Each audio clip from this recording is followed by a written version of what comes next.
Hello friends, हमारे YouTube channel SSC exam station में आपका स्वागत है। तो आज हम लोग हिस्ट्री पढ़ेंगे। हिस्ट्री में गवर्नर जनरल, वायसराय, इन तीन टॉपिक जो है आज हम लोग पढ़ेंगे। तो आइए हम लोग ये स्टार्ट करते हैं। तो इसमें बोला है कि सही कथन है। तो जन प्रशासन की नींव वारेन हेस्टिंगसन द्वारा मजबूती से रखी गई, जिस पर ऊपरी संरचना कॉर्नवालिस ने की और ईस्ट इंडिया कंपनी की असैनिक और सैनिक सुधार का श्रेय क्लाई को जाता है।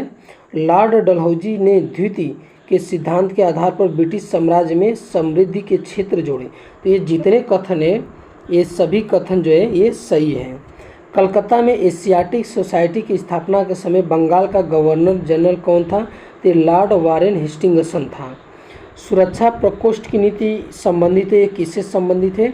ये वारेन हेस्टिंगसन से संबंधित है।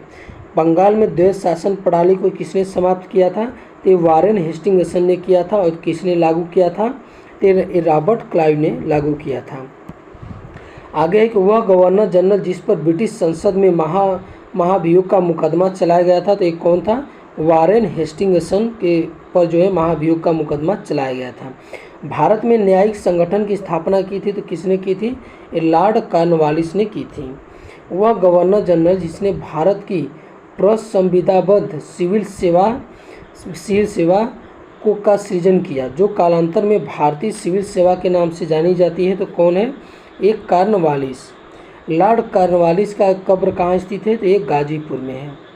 1802 ईस्वी की बसीन की संधि पर हस्ताक्षर हुए थे, तो किसके मध्य? ये अंग्रेज और बाजीराव द्वितीय के मध्य जो है बसीन की संधि पर जो है 1802 ईस्वी में जो ये हस्ताक्षर हुए थे। आगे देखते हैं, लॉर्ड वेलेस्ली की सहायक संधि को स्वीकार करने वाला पहला मराठा सरदार कौन था? तो कौन था? ये पेशवा बाजीराव द्वितीय था। और प्रथम कौन था देशी शासक? तो ये हैदराबाद का निजाम था। सहायक संधि को क्रियान्वित किया गया था, तो किसके द्वारा? लॉर्ड वेलेस्ली के काल में किया गया था। ये लॉर्ड वेलेस्ली के द्वारा ही किया गया था सहायक संधि का क्रियान्वयन। सहायक संधि व्यवस्था को स्वीकार करने वाला प्रथम भारतीय देशी शासक कौन था? ये तो ये हैदराबाद के निजाम थे। हैदराबाद, मसूर, अवध तथा सिंधिया में लॉर्ड वेलेस्ली के साथ सहायक संधि वाले राज्यों का सही कालानुक्रम पूछ रहा है। तो सबसे पहले जो हैदराबाद के निजाम ने, फिर मैसूर, अवध, फिर सिंधिया ने स्वीकार किया था। आगे देखते हैं, सहायक संधि को स्वीकार करने वाला पहला शासक कौन था? तो अवध का नवाब था। ठीक है। और प्रथम राज्य अगर पूछेगा तो ये हैदराबाद। ठीक है, प्रथम राज्य अगर पूछेगा, जैसे यहाँ पे दिया, यदि प्रशासन में वेलेस्ली की सहायक संधि को स्वीकार करने वाले प्रथम राज्य के बारे में पूछा जाएगा तो ये हैदराबाद है। लेकिन शासक के पूछा जाएगा तो ये अवध का नवाब। हैदराबाद के निजाम इंदौर के होलकर राज्य, जोधपुर के राजपूत राज्य तथा मैसूर के शासक में सहायक संधि किसने स्वीकार नहीं की थी? तो इंदौर के होलकर राज्यों ने।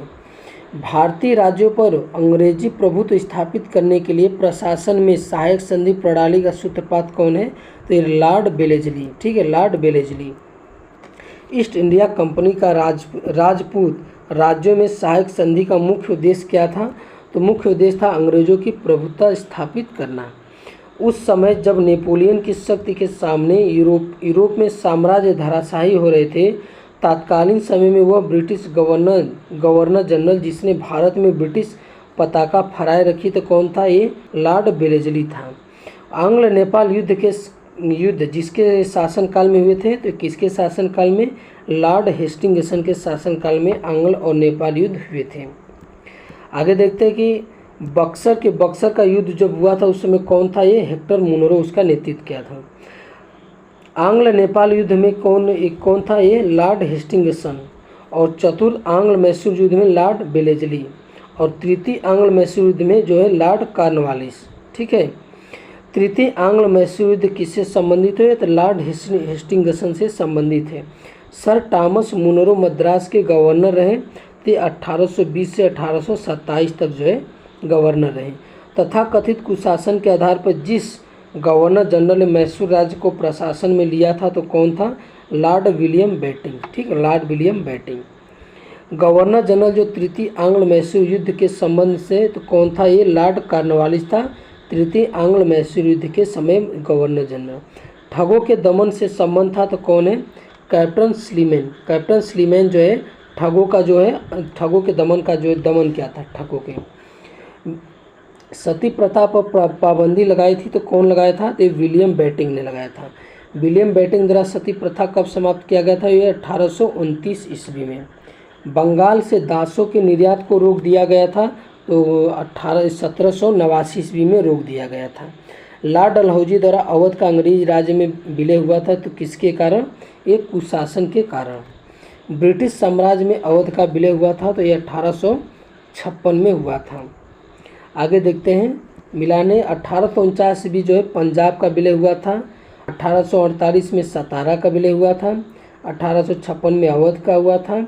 1855 में करौली का विलय हुआ था। वह गवर्नर जनरल जिसने विलय की नीति नियोजित एवं क्रियान्वित किया था तो कौन था, ये लॉर्ड डलहौजी। आगे देखते हैं, भारत में ब्रिटिश शासन के दौरान झांसी, संभलपुर तथा सतारा राज्यों के विलय का सही क्रम का है, तो ये सतारा सबसे पहले, फिर संभलपुर, फिर झांसी। आगे है, अंग्रेजों द्वारा सिंध विजय संपन्न हुआ था, ये लॉर्ड एलनबरो के समय में हुआ था। सिंध पर ब्रिटिश ने कब्जा किया था तो कब किया था, 1843 ईस्वी में किया था। जब अवध का ब्रिटिश साम्राज्य में विलय हुआ था तो उस समय अवध का ब्रिटिश रेजिडेंट कौन था, तो James Outram. James Outram. Bharat में प्रथम रेलवे लाइन जिस गवर्नर के समय बिछाई गई थी कौन था उसमें, तो लॉर्ड डलहौजी था। लॉर्ड डलहौजी के समय प्रथम रेलवे लाइन बिछाई गया था। आगे देखते हुए कि भारत में प्रथम रेलवे लाइन का निर्माण हुआ था तो कहाँ से कहाँ तक, बम्बई से थाड़े के मध्य। भारत में पहली रेलवे लाइन शुरू की गई थी तो 1853 ईस्वी में शुरू की गई थी।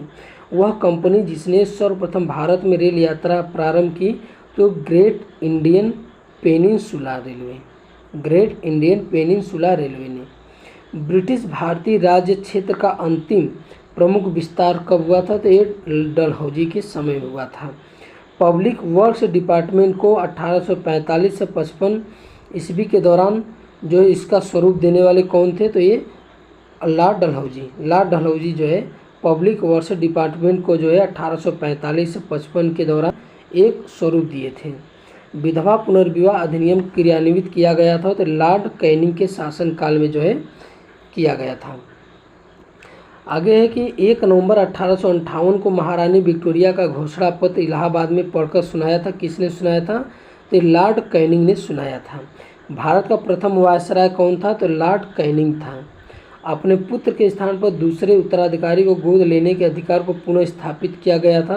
तो 1858 ईस्वी की महारानी जो विक्टोरिया वहाँ का ब्रिटेन की महारानी थी, उनके घोषणा पत्र में महारानी विक्टोरिया को भारत की सामग्री नियुक्त किया गया था। तो कब किया गया था, तो ये 1858 ईस्वी में। वह गवर्नर जनरल जिसने भारत में दास प्रथा को समाप्त किया था तो कौन था, लॉर्ड एलनबरो ने। कॉर्नवालिस जो है स्थायी बंदोबस्त किससे संबंधित है, ये लॉर्ड कॉर्नवालिस से। सहायक संधि लॉर्ड वेलेस्ली से। व्यपगत का सिद्धांत यानी हड़प नीति जो है ये लॉर्ड डलहौजी से। 1857 का विद्रोह जो है लॉर्ड कैनिंग से। तृतीय आंग्ल मराठा युद्ध जो है लॉर्ड हेस्टिंगसन से। और 1829 ईस्वी का 17वां रेगुलेशन जो है ये लॉर्ड विलियम बेटिंग से संबंधित है। स्थायी बंदोबस्त का प्रारंभ किसने किया था, तो लॉर्ड कॉर्नवालिस के शासनकाल में प्रारंभ हुआ था। पेशवाई को समाप्त किया गया था तो कब समाप्त किया गया था, ये 1818 ईस्वी में समाप्त किया गया था। निष्क्रियता का सिद्धांत जो है ये सर जॉन शोर ने दिया था। सिंध का विलय जो है लॉर्ड एलनबरो के समय हुआ था। अवध का विलय जो है लॉर्ड डलहौजी के समय हुआ था। चतुर्थ आंग्ल मैसूर युद्ध जो है ये लॉर्ड वेलेस्ली के समय हुआ था। आगे देखते हैं, आगे अवध का विलय कर पूछ रहा था, ये डलहौजी के समय हुआ था। ठीक है।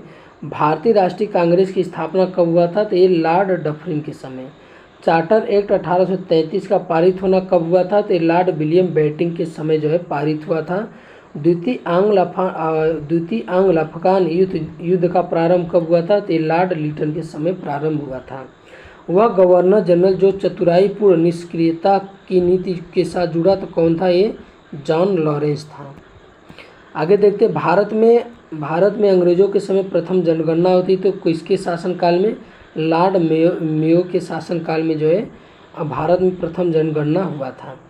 वह वायसराय जिसकी हत्या अंडमान निकोबार द्वीप समूह में एक दंडित अपराधी द्वारा किया गया था तो कौन था? ये लॉर्ड मेयो।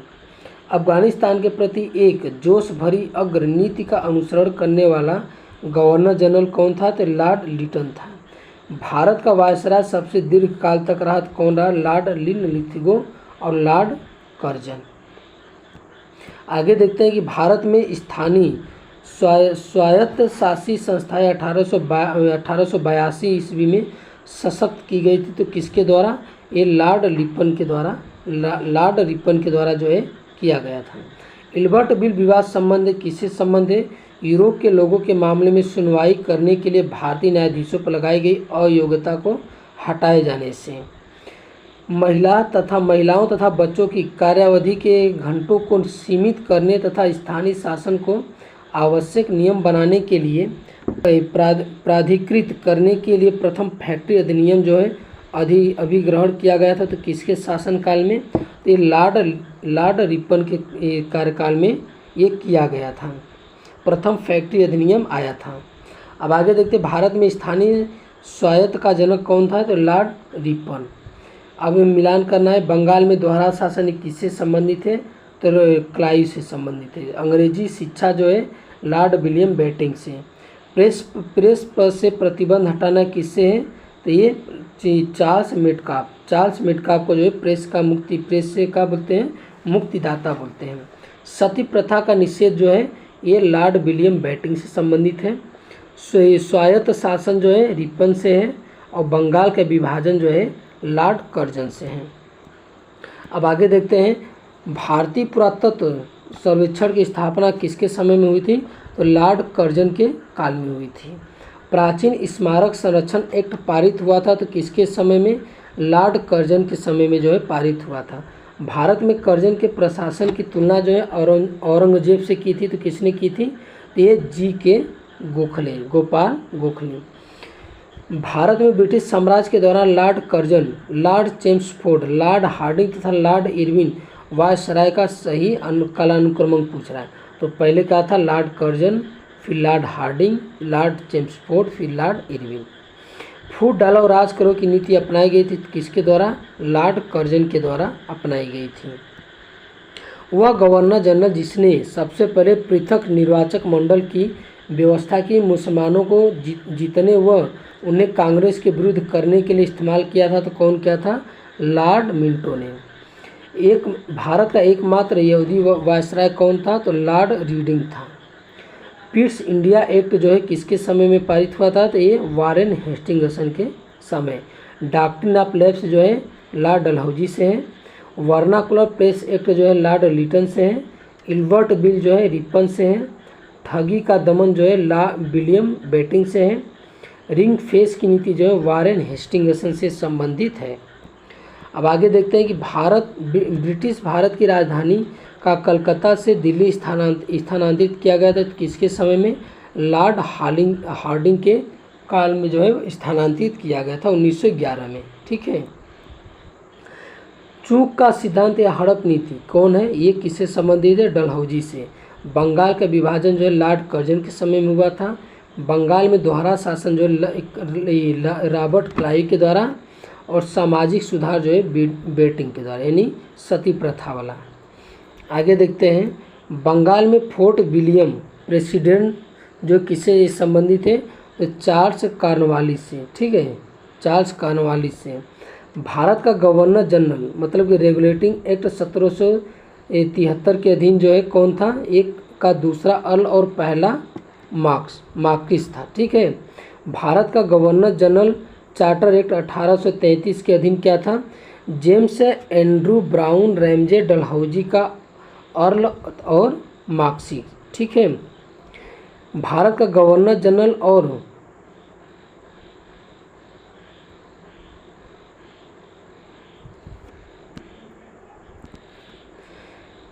भारत का गवर्नर जनरल और वायसराय इंडियन काउंसिल एक्ट 1858 के अधीन क्या था? गिलबर्ट जॉन इलियट मरे किनीमांड मिंटो का अर्ल। गवर्नर जनरल और सम्राट का प्रतिनिधित्व गवर्नमेंट ऑफ इंडिया एक्ट 1835 के अधीन आर्कीबाल्ड पर्सिवल बेबेल बाई काउंट और अर्ल बेबेल। ठीक है, अब ठीक है, तो ये हमारा जो है आज का ये वीडियो था।